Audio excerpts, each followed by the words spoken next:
just 150 kilometers away in the heart of ancient Malacca, high above the clouds where the air grows thin and silence feels heavy, lies Gunung Ledang, a mountain cloaked in mist, myth, and mystery. For centuries, locals have whispered of a presence on its peak, a woman residing there too beautiful to be a mortal. Some say that she was a fairy, a cursed princess, or a part of Orang Bunian, but all agree on one thing. She is not of this world. The legend dates back to the 1400s where Sultan Mahmud Shah, the powerful ruler of Malacca, heard tales of the mysterious princess who lived on the mountain. And once he heard her name, he decided he will marry her. But this was no fairy tale. What followed was a story of obsession, pride, and power, a tale so unforgettable it carved its place deep into the roots of Malaysian folklore.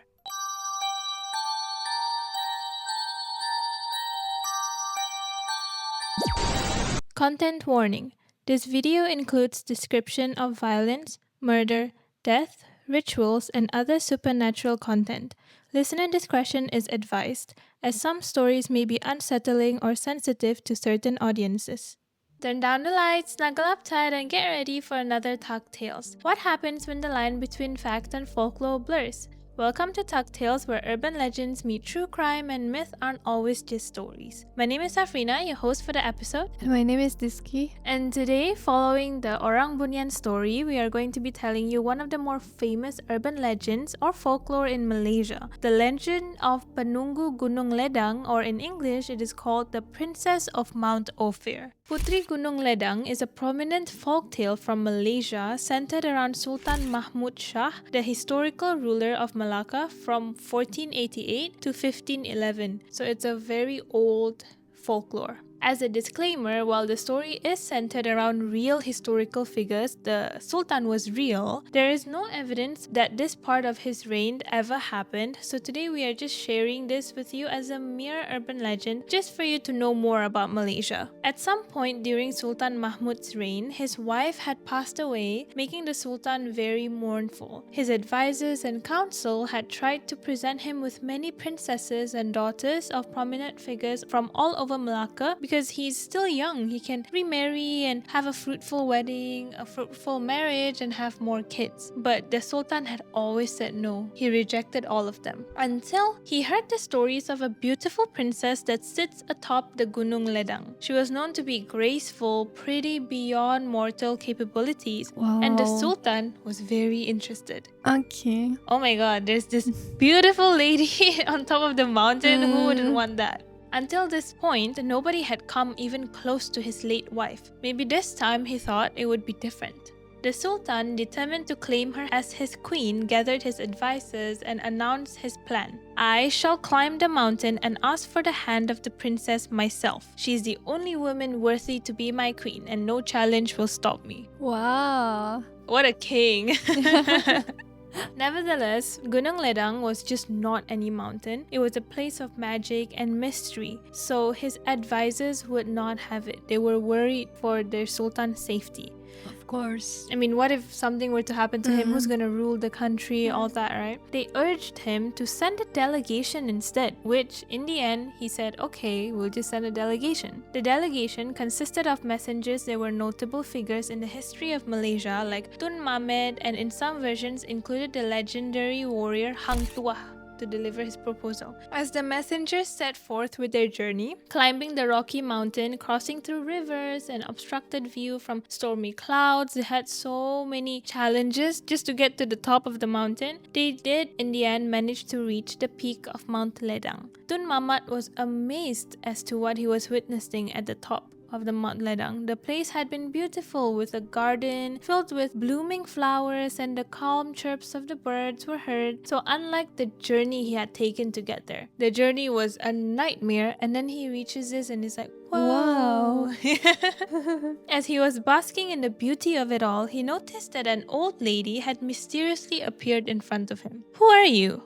Where did you come from? I am Tun Mamat, the representative of the Sultan Mahmud Shah from Malacca. I came here to offer a marriage proposal to Puteri Gunung Ledang by His Majesty. Who are you? This is such an interesting conversation, like if you can imagine the story. The old lady smiled, amused, and said, I am Nenek Kebayan, the guardian of Puteri Gunung Ledang. I'll bring your message to the princess and let you know her response. And then, poof, she disappeared, as magically as she appeared. In some versions of the story, it is said that the Nenek Kebayan had been the princess herself in disguise. But either way, if she was truly Nenek Kebayan or the Puteri Mount Gunung Ledang, after waiting for what felt like hours, she came back, and this time she said that she had a reply from the princess. What did the princess say? The princess didn't really say yes or no. She wasn't straightforward. Instead, she said that she had 7 requirements for the Sultan to fulfill before she could marry him. How many requirements do you have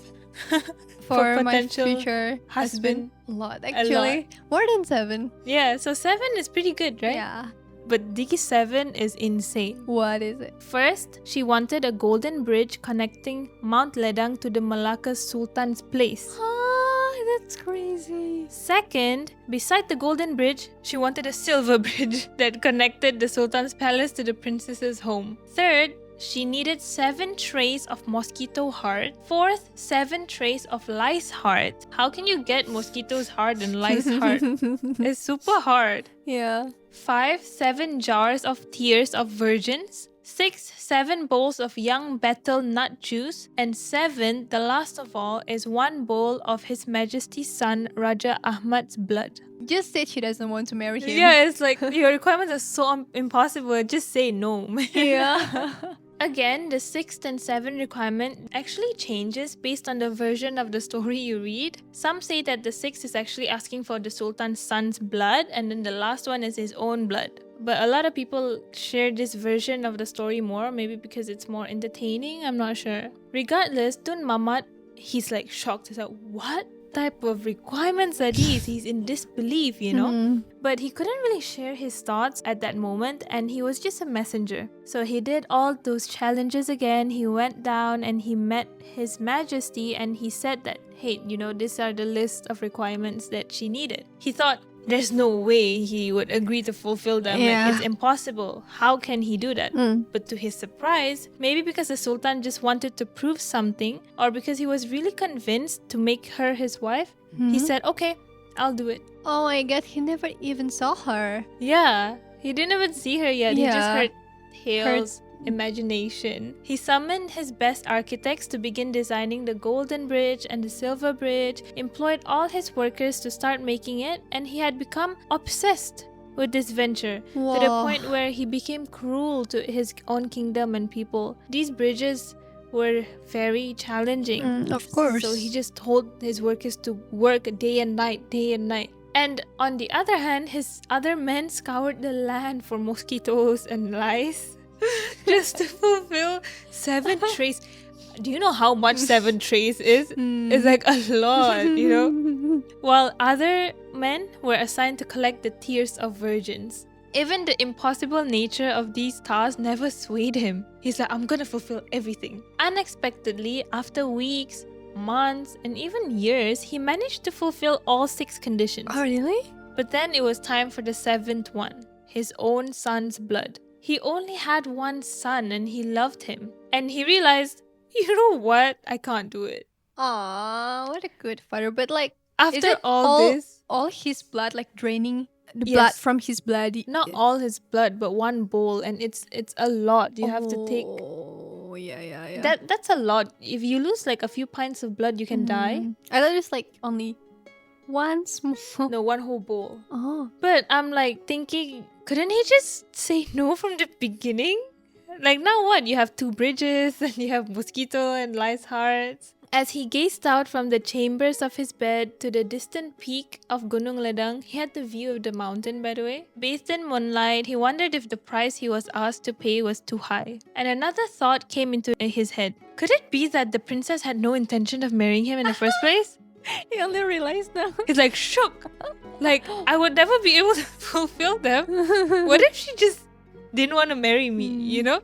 Perhaps the conditions were set to test him, to show him that not everything could be achieved through sheer will alone. That following morning, he summoned his advisors and court members to let them know that he's stopping this willful venture of his because he's not willing to sacrifice his own son, or in some versions, his own blood as well. He said, yeah, this is ridiculous, guys, let's stop it. He said, I release my claim on Puteri Gunung Ledang. Let her remain where she belongs on the mountain, untouched by mortal ambition. What a crazy story, isn't it? Yeah. And we never got to see the Puteri.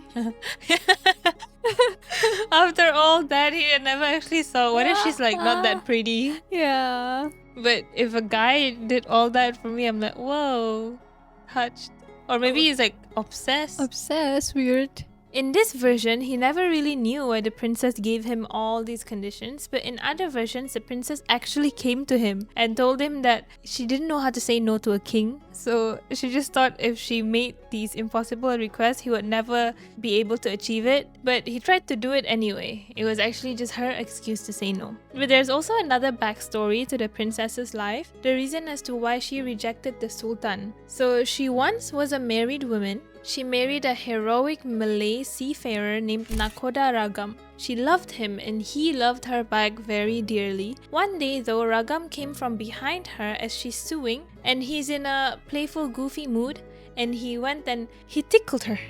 Started tickling her. And we girls, honestly, we have very strong reflexes, don't you think? Yeah. So she turns around, she stabs him with the needle. Oh my god. Accidentally, but in some versions she was just angry and she stabbed him in anger, but I don't know, I feel like I want to believe that it was an accident and he passed away. His empty boat crashes, and in the legend that boat formed the 6 islands of Malacca. So it's a whole another legend fairy tale. The princess then, she's sad, she's angry at herself, she retires to Mount Ledang, vowing to never marry anybody again. And it was in this state that suddenly Tun Mamat just came and she received the sultan's proposal for the marriage. So she's like, man, this is not the best time.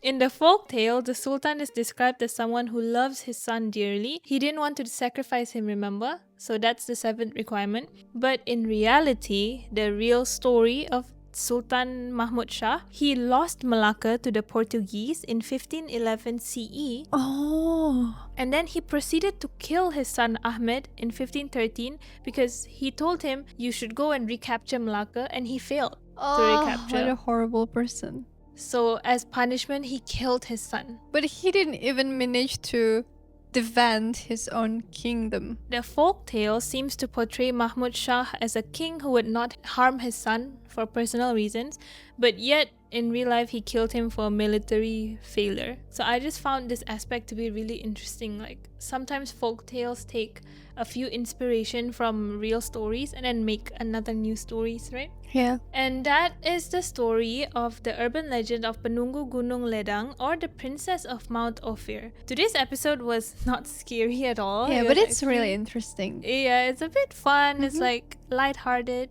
Culture. Yet still sticking to our promise, we gave you a folk tale from the lands of Malaysia, so the next time you go to Malacca, you can remember this story existed hundreds of years before you ever set foot on the land. And what do you think of the story? Fun? Yeah.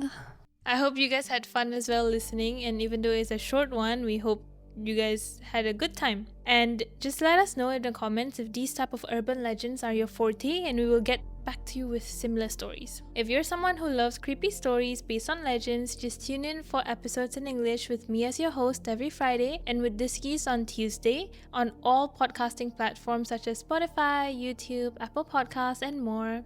Bye-bye! Bye.